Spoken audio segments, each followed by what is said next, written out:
clean up my mess. I don't have anything really planned, and I'm not going to give the same stump speech I've given, I think, twice already. And instead, there was something I said tonight, and it was I roll off and make some notes here, and that is things happen in one day. And I'm not going to disagree or agree with it, but one of the things that does, I think, that we all have, whether it's business or family, government, it does happen in one day, it seems, but it's only because we're asleep at the switch. You hear about businesses went out of business, families that are broken up, relationships that are ruined. And I think what the message I heard tonight was, you got to get started now because the foundation is cracked. This is because somebody's telling you it's cracked, whether it's tea parties, whatever organizations are out there. So I'm thankful for the organization and others, but keep in mind that those foundations that are cracked, whether it's in wherever it may be in your life, they don't just happen. It appears to happen because maybe we're asleep at the switch. So get out and get involved. Heard today that we keep hearing about the American economy and how everything is going overseas. And I read an article today that was very interesting. It finally came back and it said, you know what, everybody's been waiting for China to lead us out of this recession. And finally what they're starting to say is, China's not going to lead us out of the recession. There's only one great country, and it's the United States. And people are finally recognizing that and understanding it's our economy that drives China. It's not China driving ours.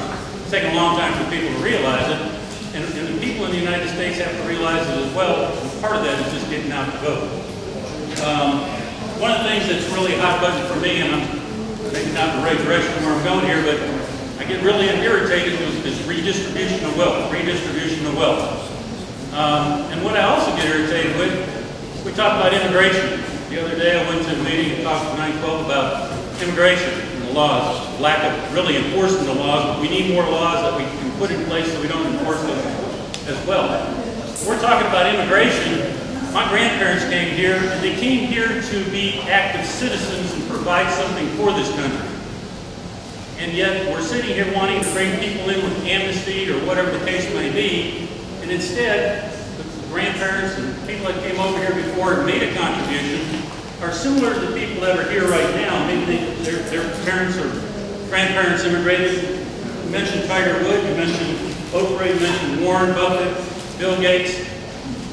These people worked hard, they innovated, they worked hard. Warren Buffett studied, he didn't have handed to him a silver platter. Buffett in his bathroom or wherever else, or garage, or created whatever they created, and now he has Microsoft and he's a billionaire.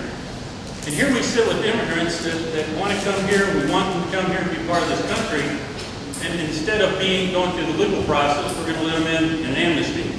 And yet, the whole reason immigrants came here was to make this a better country, contribute, and here we sit worrying about illegals and whatever, and I just don't understand it. And it comes down to what you said earlier, and that is the enemy is the ones that have.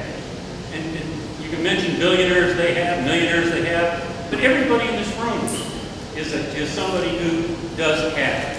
It's your family. You're proud of it. It's whether you're making $1 million or $1,000 or whatever it may be, you have something, and that's what this country gives us, the opportunity to make $1,000 or $1 million, start from nothing and make something. And that's, again, where the immigrants came here to do that. And what we're wanting to do by sitting around saying redistributing wealth is exactly taking the dream away for which these immigrants are coming here to go ahead and create a better life for themselves. And if they really think about what we're doing, why would they want to come here? For what? Go ahead and take the wealth that they came here to make to go ahead and redistribute it to whoever else? How does this tie into who Fred is? Well, just a little bit about myself. I was born in the lower middle class family. I was the first person in my family that throughout all of 60 cousins and whatever that we had from the Italian family, 9 brothers and sisters. And my mother, her parents came from Czechoslovakia. And when I went to college, it was on, thank goodness, I knew numbers, and I was able to get a half tuition-paid scholarship at a small college in Cleveland, Ohio. And in that process, I worked myself up and was very proud of a few things. One is when I graduated, I was able to make $100 more a month than anybody else in my graduating class, and I can tell you, I'm the smartest guy out there. but I will work hard. My best day of my life in working was the day I made $100 shoveling snow. I started at 7 o'clock in the morning, and I didn't finish till I got that last dollar in my pocket, making that $100. And the reason I was most proud of it is my father was out of work.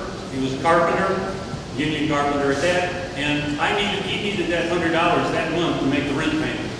Those are the proud moments in my life. It isn't the $1 million or whatever somebody may have. It's what you have and how you get there. And again, it's what this country offers. I've raised 5 children. Between my wife and I, we have 6. And each of them, I'm very proud of the fact that as far as being one of the haves, my kids went to college in some cases, some didn't. My son, stupidly like me, I guess, he works hard. He didn't want to go to college, he just works hard. He's in the restaurant business. If you want to be in a tough business, if you are, it's one of the toughest businesses there are. At 21 years old, he was given the keys at 5 o'clock in the morning, open the place, and at night to go take the money to make the deposit for that owner.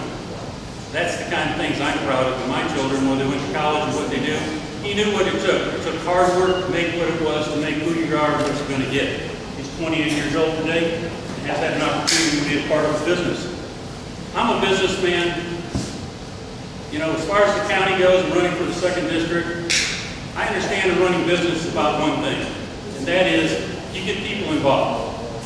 I've owned businesses, and I didn't have all the answers, but I sure had myself surrounded with a lot of good people to provide me the type of research and homework and whatever is necessary. When I go into this position, I don't have all the answers, but I do know there's a lot of people working in the county. There's other commissioners, chairman, county manager that have that knowledge that I can lean on, listen to, and make my own decisions. At 63 years old, I only have one thing to provide you, and that's my integrity. And that integrity is not going to be changed just because I run for a political office. I said it when I ran 2 years ago, and I feel I maintain that, and I'll do it again today. But I'm here to run for commissioner in District 2, to be somebody that works for the people, to listen, just as I did when businesses I've owned, and putting people to work and doing the things they need to do. I think with the economy where it is, a business person, and what I don't see enough of, and even Obama's administration being criticized of, we're the business people. All you've got is a bunch of economists and people that can talk a good game. I defy them to go ahead and try to run a business or create a job, and they can't do it. I've created jobs. I worked for Bennett International by way of acquisition of the company I built from nothing to $10 million. And when I came to Bennett, I just throw the numbers out because, as you know, when you go from 50 million to 280 million in sales, you're creating jobs. Bennett is in McDonough, it's in Henry County. We created jobs. I know how to do that. This county needs jobs. You can't continue to tax the citizens of this county strictly on homeowners' property tax. We need to bring the types of businesses to create jobs, pay sales tax from the businesses that are here instead of having to run up the road in other counties and spend our money, get our SPLOST dollars, and make this county exactly what we want it to be. One great county that was the reason we came here, the reason we stay here, live, work, and play. That's what it's all about. My name is Fred Oletta. I'd like your vote November 2nd. Thank you very much.